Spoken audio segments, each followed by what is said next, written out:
ஒவ்வொரு கோவிலையும் ஒவ்வொரு வீட்டிலையும் எதுக்காண்டி பொருள் பண்ணி வைக்கிறோம்? ஆலயத்துக்கு வந்தால் என்ன மகிமை, வீட்டில் செய்தால் என்ன நன்மை?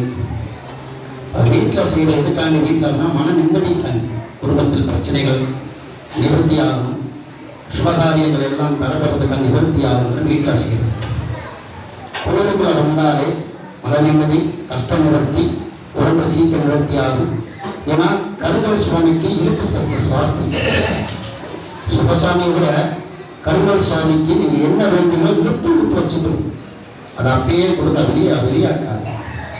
ஏன்னா கதிர்வீச்சு ஃபுல்லா இளைஞர்கள் உள்ள வைக்கும்.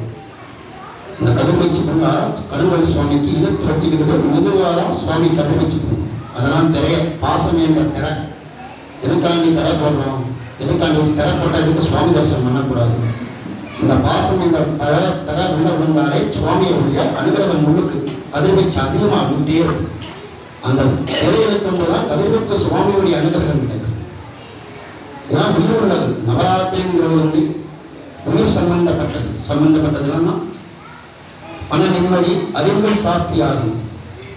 நம்முடைய எண்ணங்கள் நிவர்த்தியாகி, கெட்ட எண்ணம் நிவர்த்தியாகி, கஷ்டம் நிவர்த்தியாகி, சுபகாரியங்கள் பண்ணும்.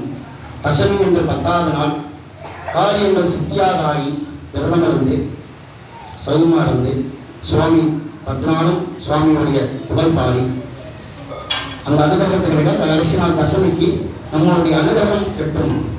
நவராத்திரியுடைய மகிமை ரொம்ப விசேஷமானது. இன்னும் காயத்ரி அம்பாள் மூன்று உலகத்தையும் ஆண்டவள்.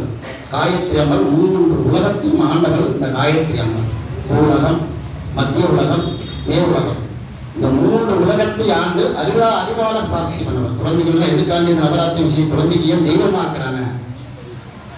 ஒரு குழந்தைங்களுக்கு குழந்தைகளுக்கு பூஜை பண்ண மாட்டாங்க. சும்மா கடமை முடிச்சு பூஜை முடிச்சுட்டு அனுப்பிவிட்டோம். நம்ம வீட்டில் படிச்சுலாம் கிடையாது. குழந்தைகள்லாம் பூஜை பண்ணி அவங்களுக்கு அம்பாலா பிரதிஷ்டி தொட்டு சந்திரமா போட்டு அச்சரியாக போட்டு சுவாமி தரிசனம் பண்ணால் இந்த கிடைக்கிற பாக்கியம் எங்கேயும் கிடைக்காது. அமைதியா இருக்கும். குழந்தைகள் வரம்போது கூட்டிட்டு சொல்லி பண்ணிட்டு வாங்க. பெரியவர்களே பேசுறீங்க, சின்னவங்க பேச மாட்டாங்கன்னா சின்ன பிள்ளைய சட்டம் போது கற்றுக்கிறது. பெரியவங்க அவங்க அமைதியா இருந்தாலும் குழந்தையும் அமைதியா இருக்கும். ஆலயத்தை சுத்தமாக வைத்துக் கொள்ளுங்கள். எந்த கோயிலுக்கு, நம்ம கோயிலுடைய எந்த கோயில் பண்ணாலும் ஆலயத்தை சுத்தமாக வைத்துக் கொள்ளுங்கள். விபூதி அங்கேயோ கொட்டாதீங்க. அதே மாதிரி பிரசாதத்தை சாப்பிட்டு முடிஞ்சு 4ஆக மடிச்சு கையை தொடச்சி பின்னாடி போட்டுருங்க. ஃபுல்லா 30-40 கிடக்கு துண்ணக்கலாம். குப்பை தொட்டி இருக்கு, குப்பை தொட்டி பக்கத்துலேயும் தண்ணி தொட்டி இருக்கு. கையை நல்லா கையை நம்பிட்டுங்க. இங்கே சாப்பிடலையா வீட்டுக்குள்ளே கொண்டு போயிருங்க. பிரசாதத்தை பக்கத்தில் வாசல் ஃபுல்லாக போட்டுருக்குங்க. காலையில் கூட்டவங்கள சத்தம் போடுறாங்க.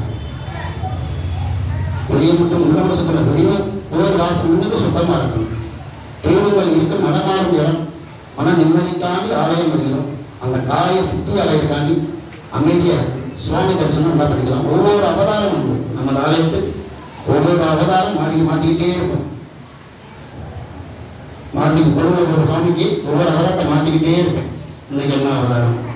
முதல்ல ராஜராஜேஸ்வரி, 2வது நாள்